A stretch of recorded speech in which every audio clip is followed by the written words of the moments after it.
Tom said. Thank you. He shook his head. No, not sarcastic. How do I make it sincere? I thank you. He stamped his foot. To what can I keep it simple? How can I thank you? Too tentative. Mean it. I'm honored. He hissed in frustration. This is a one-shot deal. Thank you. Thank you. Thank you. No. No. He stopped walking and looked about. The road stretched for miles. Tom Legato couldn't afford transportation. He walked alone. He was a simple cat, not a meerkat as some ignoramuses say. The occasional carriage rattled by, stirring up dust and making Tom sneeze. If they only knew who they passed beside the road, he thought. He called out, I'm summoned by the king. You'll respect me then. He would have shaken his fist at them, if he had one. He moved his paw, as if to scratch the receding carriage. It wasn't the same. Living by his wits, he had little to show for his efforts. But that's not to say he wasn't smart. Did any cat rest on the fortune he acquired? For most, it is paw-to-mouth subsistence. Cats don't hoard. They have little use for savings accounts.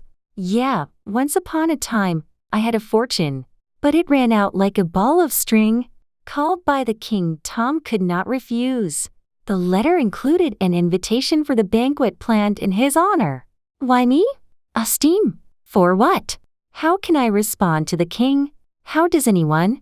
Tom felt unworthy of any credit. He'd never accomplished anything, let alone anything good. I'm a cat, after all. Has any cat received such homage? Who am I to address him? Let alone to accept such grace. Even a discount coupon at Walt's Fish House, from the king, would have incalculable value. He couldn't use it. Its worth would surpass the best market catfish. What if he gives me a team of race horses? Or an estate with vast land holdings? Or his princess daughter in marriage? How can I respond and not look a fool? Hey, thanks. Catch you later. Let's do lunch. Tom shook his head as if awakening from a dream. Get real, Legato. Even if this were a fairy tale, what king offers his daughter in marriage to a cat?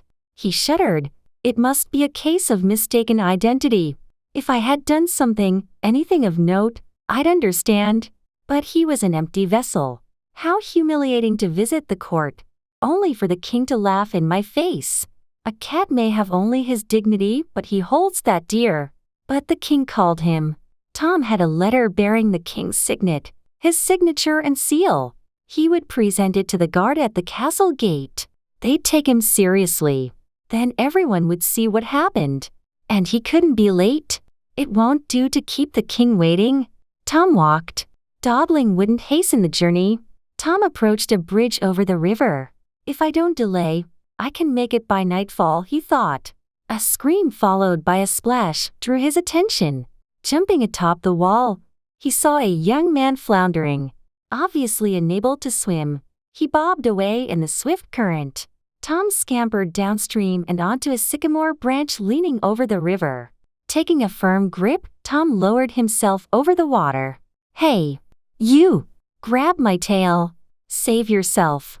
The youth responded. He lunged and grabbed Tom's tail before the rapids carried him off. Pain surged through Tom as the strain almost pulled him loose. Hold on. Paw over paw working his way toward the shore, Tom sunk his claws deep into the bark. Soon the young man felt the sand beneath his feet and released Tom's tail. He splashed ashore and knelt in the mud to catch his breath. Tom pulled himself up, made his way to dry land and stood by. The man saw Tom and let out a huge sigh. You saved me. How can I ever thank you? You'd have done the same for me, if you had a tail. They laughed. Were the current any stronger, you'd have had mine. He stood and bowed. I'm Oliver. At your service? Tom introduced himself and showed Oliver the king's summons. Oliver read it carefully. Wow, the king is entrusting you with the order of the felon? That's felony dolt. Feline. Right. Of course, sorry. Tom said. Since you're wet, and I'm hungry, catch us a snack. Oliver nodded but hesitated. You about pulled my tail off. Provide sustenance. Or you'd druthers be bait? I'm cold. Tom rolled his eyes. Make a fire. I'll see to it. Chastened, Oliver prepared a fire. Soon Tom returned. Catfish. While they ate, Tom explained his quandary. How does one show appreciation for a gift? From a king, no less. It's unearned favor. Can't buy it. Can't earn it. I'm a cat, completely, utterly unworthy. Attempting to pay by any means for the recognition is a fool's errand. Would I insult the king? But for what will I be recognized? What distinguishes me from any other cat? Oliver nodded and wiped his mouth. I need to express the obligatory thank you without sounding obsequious. Do you follow? Do you have any salt? Tom ignored him. I must tell the king he's mistaken. But how does anyone, let alone a cat, correct a king? Kings don't suffer fools. How will he respond to an impertinent cat? Sounds like a formula for unthinkable punishments. Valet for a mischief of rats, or worse. Tom pushed his dinner away and stood. We must be on. The sun sinks. Arrive by nightfall, or never. Perhaps you'll lend me a perch on your shoulder. Oliver hoisted Tom up and they left. The cat continued his musings. I can see the headlines. Itinerant cat rebuffs king's praise. Already, a non-entity, I'll become persona non grata. The best-known nobody in the kingdom. Other cats would stiffen their tails at me. In no alley in the kingdom could I twitch my whiskers. Oliver chuckled. Rats would blow raspberries at you. Tom refused to acknowledge the thought. I see no way out of this. How can I respond worthily? Oliver said. Worthily. Meaning. Desiring worth, sincerely willing but lacking that virtue, acting as if. Oliver nodded. Can one undo his meager worthiness? Is cultivating unworthiness ever a useful strategy? Oliver pointed. The castle loomed in the distance. A flock of sheep grazed on a hillside. I see it. Yes. Don't interrupt. Would the king think me prideful for contradicting him? I don't think. For instance, would the gift be forthcoming were I a lion? Or would I then be even less worthy? Tom laughed. That's absurd. How can I be worth less than I am now? Oliver said. A lion might feel merit in his own abilities, whereas you have none. Yes. Over some puffed-up lion, the king honors me for my very lack of worth. Lions trip over inflated egos. Oh, I see. Tom said. I have neither ability nor nobility. What a fine loser. Oliver chuckled. I am the epitome of unworthiness. I've scaled the heights of mediocrity. Oliver laughed. Congratulations. Worthlessness is your virtue. Yes. Hallelujah. Make haste. Oliver stopped. A wolf slunk across the road toward the grazing flock. Tom said, I see it. He jumped down and turned to Oliver. Try to keep up. At that, he dashed into the brush. The wolf ran fast and Oliver fell behind. He entered a clearing and saw the wolf skulking toward a solitary lamb backed into a thicket. Silence followed its plaintive bleat. It cowered as the wolf inched forward, teeth bared. Its muscles tensed, preparing to leap. The wolf howled in pain. Spinning convulsively, it appeared to chase his tail. Oliver spotted the cat clinging to the wolf's neck, safe from its snapping jaws. Tom had pounced from a tree branch as the wolf prepared its attack.